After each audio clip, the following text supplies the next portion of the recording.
afternoon, everybody. Hey, how are ya? I'm bringing up Facebook.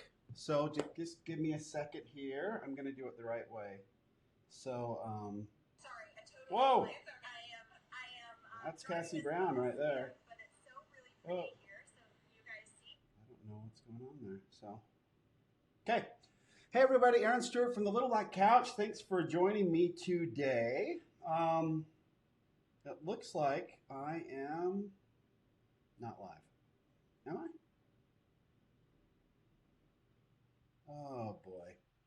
Okay. So I am a little rusty, aren't I? So I have been doing my lives from a phone recently, just because we're testing out a few things, and we should be live now, right? There's the page. Yeah, live. Okay, cool. So anyway, so I wanted to have a little discussion today because there was a really good podcast this morning. It was a great way to start a Monday. It was recorded by Russell Brunson. So I wanted to talk about that a little bit because he touched on a few things that are wildly important in entrepreneurship. So we're going to discuss that and discuss a little bit of how we can tap in to just sort of follow something that he shared with us.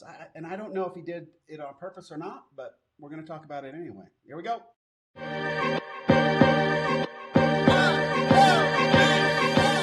Do you love entrepreneurship? I do. I have been researching and living entrepreneurship for the last 30 years, and I believe entrepreneurship is the most efficient method to solve world problems. And I am passionate about helping those who dare to dream find solutions to these problems as they learn to live their definition of success. Hi, my name is Aaron Stewart, and I am so glad you have joined us today. And I welcome you now to the Little Black Couch, a journey in entrepreneurship. Okay, so there's the little hybrid, right? It used to be a little different. There used to be no voiceover, but we've added the voiceover to facilitate me getting that uploaded to the podcast a lot more quickly. So there you have it. So that's what we're going on there. So I guess first and foremost, it's been such a long time since anybody's seen him. I wanted to bring up Buddy. So he's still here. He's still kicking it. He helps me immensely. I actually did have to take a power nap earlier today, so I appreciate Buddy for supporting me in that effort. He's here all the time, and the emoji today is really supposed to represent motivation, which is what we're going to talk about. And this is based on some things I've been thinking about recently. I have participated in writing a couple books, and one of the chapters was about how to stay motivated as an entrepreneur. And then this morning, I like to listen to a podcast or two coming into work, and I happened to listen to this one here from Russell Brunson. I saw it was on this morning. It's entitled 5 Years Ago, Russell Suck. I think it's at Writing Books or at Writing or something like that. So there's Buddy again. So I was super interested. Oh, there's Nick. Hey, bud, how are you? So, anyway, so I was listening to this podcast, and it just sort of fit in perfectly with what I've been thinking about.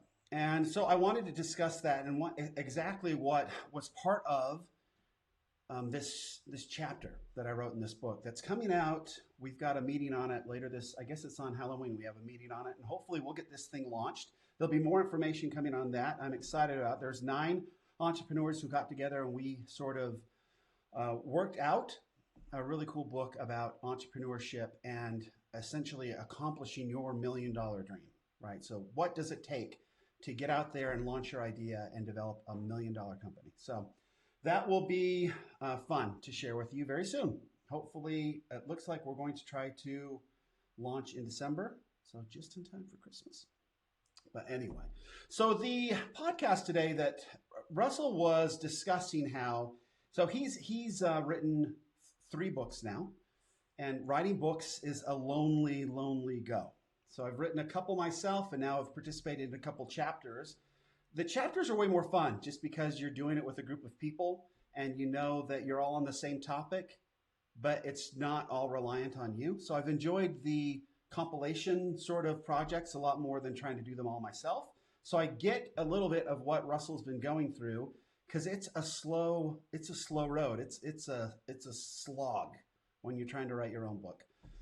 It's tough trying to, and there's a lot of I don't know. There's a lot of doubting that goes on, and anyway. So whether your opinion's worth anything, and definitely I got a sense of that today from Russell's podcast. That as he has taken on this new project, so he's finished what he's calling his Traffic Secrets book, which is essentially the third book in a trilogy, and he has now gone back and started to rewrite .com Secrets, which was his first book, and then Expert Secrets, which was his second book, and he's going to make it into a box trilogy, I guess. So for those of us who read, the first box set I ever got was The Great Brain, and I plowed through them I don't know how many times. And then the next box set I got was The Lion, the Witch, and the Wardrobe, The Chronicles of Narnia. Loved those as a kid too. So anyway, so we're going to have this box set, and Russell has turned in the Traffic Secrets. He bought back, I guess, the publishing rights to his first two books. And so now they're going to have the ability to republish Traffic Secrets and Expert Secrets. And so he's going through and essentially doing a rewrite. And in this podcast, he shared that even that as he's going through, he's just been mortified by how, what a bad writer he was 5 years ago and how far he's come. But the point of the podcast was to just take action. So had Russell sat around wondering and waiting to write a book until he felt like he was an incredible writer, chances are so many of those who have benefited from .com Secrets would not have benefited from that message. And so many have.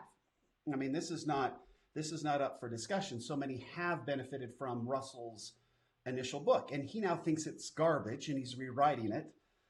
He said he's already added like 11,000 words or something like that to the first third, which is impressive. And so he's going to continue to do that. And he's finding now that he's just in a different place. But the action that he took initially now gives him the ability and the opportunity to improve on that. And so that is an incredible lesson, obviously, that there's so many of us out there that wait to pull the trigger on something that we're working on until we feel like it's perfect. I get caught up in this a ton, even in this project that we're working on now, Jozu Post. I tend to come up with like new things and better things that we can put into it before we launch. And at some point, you've just got to say, no, we're launching, and we'll worry about all these other cool features down the road. Let's write them down, make sure we have them. But we've got to launch this pig and get it going, even if it's imperfect and even if it is not quite up to what I consider to be ready for prime time, it's still got to get launched. And so Russell and his .com Secrets launch, he is now telling us 5 years ago he stunk, but he got it out anyway, and it benefited so many people. And I think that's just something that we need to understand too, is that to Russell, it doesn't hold up to snuff. But Russell has progressed over the course of the last 5 years, building a company and the largest software as a service company without venture capital. And there's a lot of people on the team that have helped him do that. But he has learned a lot over the course of the last 5 years that he will now put into this book. But those who are coming to the book right now, .com Secrets, and reading it, it is revolutionary to them. So there's different paths and there's different places that we are on this learning curve. And so those that have little to know, have little knowledge in online marketing, or have little knowledge in how to have a successful business online, then .com Secrets is still going to be an absolute breakthrough. And now we're going to have a new version, and we're going to have 5 years more wisdom and knowledge built into that book. So that's fun to look forward to. But there's another thing that Russell said during this podcast, and it wasn't really touched on, but it stuck out to me just because this is where I'm hanging out right now. This is what's taking up my headspace. And it's this concept of motivation. And those that have been following me for a little while knows that this is a very geeky thing for me, that this is something that I like to think about a lot. And it goes back to, and I share this story in the book, and it was fun to think about it again. And sometimes I worry, like, whether you've heard the story or not, but this was an important time in my life. So it goes back to when our little daughter, Tacey, who's now 14, was just little. She was just learning how to walk, and we lived in our home had hardwood floors on the main floor, and then had carpet in the basement. And so, in order for all of our kids have learned to walk on carpet, just because we're not cruel, right? I mean, it's softer. There's less chance for broken arms, um, unless you're. I literally broke my son's arm wrestling with him on the bed, like bucked him off me, and he landed funny on his arm. It was awful. Although we did get a lot of really cool things at Disneyland as he walked around with this little cast. So anyhow, so we had taken our daughter who was learning how to walk, and she was like jonesing to walk, right? She was one of those kids that wanted to move. And so we took her downstairs, my wife and I, Carol and I took her downstairs. And when we got downstairs, there was our oldest son. He was over in the corner. He's only just got home off his missionary service. He was over in the corner. So he was, six-ish, right in there. And there's our little Tacey, our little girl. And I don't know where Kedrick was. Doing something good, because he's a good boy. Leaves on his mission January 15th to Kobe, Japan, where I serve. So that's all exciting for us. But our little girl is there learning how to walk. And it was amazing because as parents, you want your kids to succeed, and you're willing to do whatever it takes in order for them to succeed. Sometimes even not giving them maybe the experience that they need to help them in the future to succeed, right? Like sometimes just letting them get an F on a paper instead of jumping in and bailing them out is something that sometimes we do as parents. Not Carol and myself, no. Sometimes we joke that Carol's graduated from junior high 4 times in her life, although Tacey's a pretty good student. So, but anyway, so our little girl's learning to walk, and as you help your kids learn to walk or whatever, every little tiny thing they do, you just shower them with encouragement. So she takes a step and falls over on her head. We're like, wow, honey, you are killing it. You are learning to walk so well. And we just showered her with encouragement. And so I noticed today when Russell was talking about how he was sitting there this morning early, or whenever he recorded the podcast, he had gotten to bed late the previous night at 3 a.m. and now he was faced with writing this book, and he didn't want to do it. And he had no motivation. So what did he do? He reached out to a friend, Steve Larson, who then predictably yelled and screamed and got him motivated to move on and start writing, because that's what Steve Larson does. But it was that's the part that's interesting, is that Russell knew innately that he needed some encouragement. That's what was going to get him up and going and started again, was encouragement, okay? And that's because Russell was able to tap into something that he learned very young as a child, and that was encouragement helps me get things done. So back to my daughter, as she's learning to walk, we are showering her with encouragement. When she's learning to read, we shower her with encouragement. When she's working on math problems, when she's doing homework. I mean, as parents, you constantly shower your kids with encouragement. We're not celebrating the act of walking. We are just celebrating the action, the effort that she's putting forth, right? So we are literally just dumping encouragement on our little girl to learn to walk. And we didn't care if she fell down. We didn't care if she took half a step. We didn't care if she stood up and went over backwards. Whatever she did, we encouraged. Okay? That's all of us. That's how we learned. We were encouraged to do very hard things. Learning to walk is not easy. And talk to somebody who has suffered an injury and forgotten how to walk. It is a very difficult thing to do. We didn't have goals to learn to walk. We didn't have goals to learn to talk. And yet we had so much encouragement and so much support that we figured these things out. We worked through them. We didn't get discouraged. We were happy. Failure was not a problem to us back then because we had all this encouragement. And then this is where it kind of became real for me. My son, who is a Lego extraordinaire, I mean, he is unbelievable and has been since he was very little. He has done, all the big, huge ones. They are not cheap anymore, are they, those Lego things? But anyway, he had been working on a spaceship. So here's this little 6-year-old boy who is listening to his parents shower praise on his sister, who is arguably one of the worst walkers on earth at this particular moment, and we are showering her with praise as if she was amazing, an amazing walker, right? So he is over there listening to all this, working on something that he's quite proficient at, and he brings over this beautiful spaceship to me that is fantastic. I mean, it's Star Wars quality, good stuff. And I look at it and I say, hey, nice, buddy. And I hand it back to him and I say, hey, will you go clean up around your little workbench area there? So if, your sister happens to just go crazy and start walking like crazy, she doesn't step on any Legos. Because any of you who have stepped on a Lego, especially one that's hidden in the carpet, knows that is near to death. That is the worst feeling ever. And I don't like stepping on the Legos either. So I looked at his thing, handed it back, blew him off, and told him to go back and clean up. So he goes back to his toy bin. He throws this spaceship that he had just worked so hard on. It crashes and explodes into the huge bin that we owned, the Lego bin, right? And it just kind of breaks apart. And then he begins to sort of clean up. And we go back to encouraging his sister and completely ignoring him. So sad if I think about it now, but that's somewhere along the line, folks. That's what the world does to us. Okay. Now, I'm not going to sit here and say it's my fault that I should have noticed that. No, it's exactly what happened to me when I grew up. I was encouraged like crazy, and then it got to a point where if I didn't get my room clean, I wasn't going to be, nobody's going to tell me good job. If I didn't accomplish something, I wasn't going to be told good job. And so somewhere along the line, the rules changed on us. And we didn't just get encouraged for trying anymore.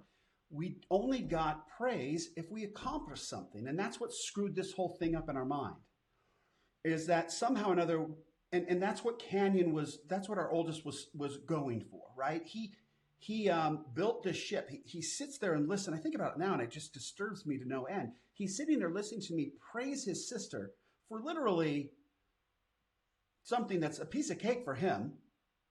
And we're not encouraging him for his walking anymore. He's very proficient at it. And then he comes over and shows me a spaceship. Again, he's very proficient at it. So why in the world would I celebrate something that he's accomplishing something that he's already good at? That's something else that we, as adults, really start to screw up. Just because somebody is good at something and it becomes easier for them, when they accomplish it or when they're working on it, they still deserve to be encouraged. We all do. And we stink at it as humans. Somewhere along the line, we decide, society tells us that if you don't accomplish anything, you're not worthy of praise. Why would you encourage somebody who's just trying?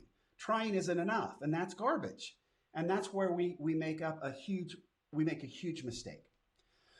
And so I loved this podcast today because it essentially took all of that in a very short amount of time. I think it's 9.5 minutes. It basically broke this down, and it went through this whole idea of taking action, putting forth effort, right? And Russell uses this idea of when he gets done with the book and he has the trilogy, and he talks about having that in his mind, like that's the focus. He can't wait to have it all done, to have this book that he's not very proud of anymore, and then be able to put himself back into it, make something that he's proud of, and create something that he's finished, and then he can present to the world. Russell is looking towards that accomplishment, and that's driving him and trying to get him there. But it couldn't get him all the way there. So what did he do? He reached out to a friend who he trusted and asked for encouragement and got it. Okay. Now, do all of us have people that we can reach out to in order to get this encouragement? I hope so. But the chances are pretty good that we all don't. And as much as I need in my life, I've learned that in order for me to be happy, and in order for me to be, and literally this is where happiness and joy comes from. You think as a child, those are the simplest times of your life. And because every little thing you tried, you were showered upon with encouragement, praised, loved. You could do no wrong. And it just came for nothing. And so we learn to do very hard things and overcome and not even let failure be anything to us. Failure was just part of the process. And failure didn't matter because we were being encouraged along the whole entire way. So here's the deal. And this is the whole point of this live. take action. If you have a place where you can receive encouragement when things get tough, and they will, reach out to those people. I've gotten very good, and this is the cool thing about this process, this innate process, this power cell, as I called it in the description, that we have inside of us, that if you give us encouragement, failure isn't failure anymore. If you give us encouragement, we will run through fire. We will do amazing things if we're just encouraged along the process. So how you find joy in the journey is making sure that you have all the encouragement that you need. And if you're not getting that from outside sources, then it's time to get it from an inside source. Okay, so you can get it from reading good books, from finding good quotes, from being inspired by others. But I found the easiest way is just to encourage yourself. The brain doesn't really care where the encouragement comes from. It's just not that smart. So if we get to be very good at noticing when we're putting forth effort and acknowledging that effort and praising that effort, we then get the kick of encouragement to plow forward. Okay, so in the case of Russell Brunson, for example, Russell wakes up, he didn't get a lot of sleep, he's now doing a book that's important to him, he has this end in mind, this goal at the end of his journey, and he's feeling like, I don't want to work on it anymore. Well, if Russell then took a couple seconds to say, you know what, I went to bed at 3 a.m., but I still got up early. That's awesome. I'm awesome. That's amazing. What a great job. Because it is. And I have gotten myself to the office. I've got in the car and I drove myself to the office. I got the whole way here. Amazing. I am literally killing it today. Had Russell given himself a little encouragement, personal encouragement throughout all of that, it's cool that he has Steve Larson to rely upon. But even if he didn't, he could have gotten to the same spot just with self-encouragement. Okay? That's the cool part of this. That mechanism is inside of us. It came from when we were very, very small. We learned to do very, very hard things. We learned to ignore failure, and we learned to be successful without goals. And then society switched the game up on us. So if we can get back to where we are as our little selves and find the encouragement we need, and it can come from, I have such a supporting, lovely, caring wife. I am so good at encouraging myself now that I sometimes forget that I have a very wonderful network of people around me who love me and will support me. But I am very good at noticing when I take action and giving myself some kudos for it. And people may think that that's weird, but I'm telling you, it is a great way to find joy and happiness in the journey, is always having that encouragement that you need. But I learned, and this is sort of a, you know what? We're going to make this a life hack. How about that? So this is a life hack, and I need to go over here. So this is a life hack. If you are married to somebody who loves you as much as my wife loves me, and they are so supportive and so wonderful, give them the ability, no, just go low. Give them the opportunity to shower you with you encouragement. So like Russell called Stephen, call the people that love you and let them shower you with a little encouragement to get you going. It could be your mom. My mother is also amazing at this. I've got sisters who are amazing at this. Give those people that love you the opportunity to encourage you, especially your spouse. I mean, my wife gets she gets so much happiness when she can help other people. I mean, it's one of her superpowers, but she finds so much happiness and joy in her own life when she gets to give, right? And that's why I always laugh that she's the giving tree. She's the human embodiment of the giving tree.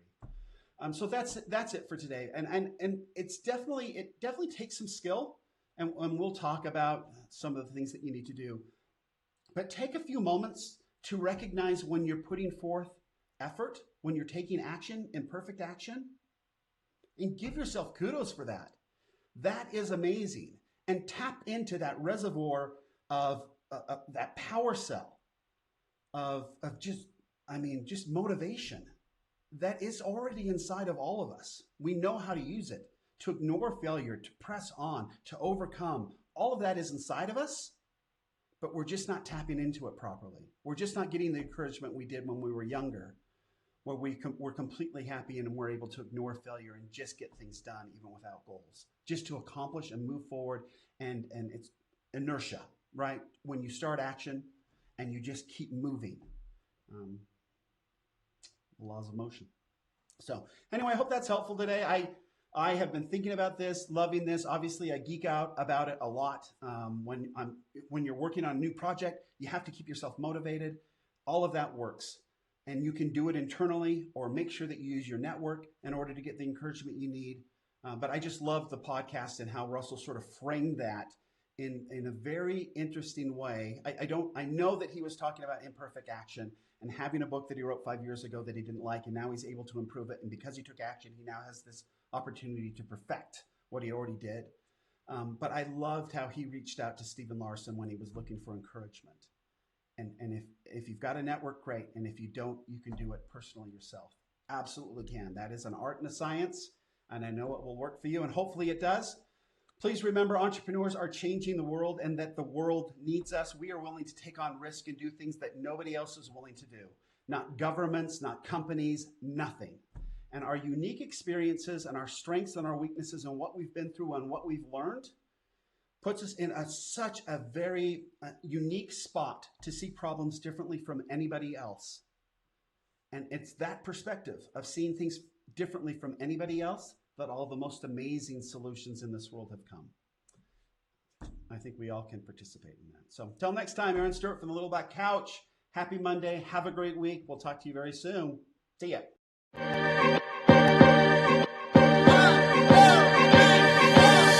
Hey everyone, I want to really thank you so much for joining me on your entrepreneurship journey. If there's anything you learned today, or if there is a topic you would like me to discuss in the future, I would really love to hear from you. I do have a favor to ask. Would you please subscribe to our podcast or Facebook page, and please like, share, and use the hashtag #TheLittleBlackCouch. It would really help get this message out and hopefully help more people like us. Now let's get out and change the world together.